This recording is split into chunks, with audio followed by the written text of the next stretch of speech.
Hi friends, నేను మీ electrician Sunil. కొత్తగా electrical work నేర్చుకోవాలనుకున్న వాళ్ళందరూ కూడా ముందుగా మనం ఏంటంటే వైరింగ్ చేసే ముందు ఇంటికి గార్డులు అనేది చాలా ఇంపార్టెంట్.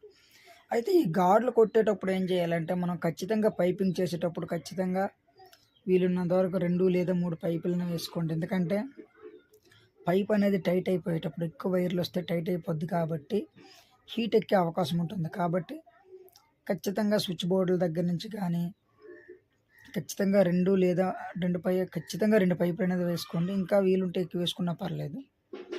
కానీ అవకాశం ఉన్నంత వరకు 2 అయితే వేసుకోండి. ఎందుకంటే వైర్ అనేది ఫ్రీగా ఉంటే వైర్ ఎప్పుడు కూడా హీట్ ఎక్కదు, కాలదనమాట. లేదంటే వైర్ హీట్ ఎక్కి మెల్ట్ అయిపోవటం గట్రా జరుగుతుంది. సో అలాగే గాడీలు కొట్టేటప్పుడు కూడా ప్లానింగ్ అనేది చాలా ఇంపార్టెంట్ ఫ్రెండ్స్. మనం ఎంత వైరింగ్ చేసినప్పటికి కూడా ప్లానింగ్ అనేది హాయ్ ఫ్రెండ్స్, నేను మీ ఎలక్ట్రీషియన్ సునీల్.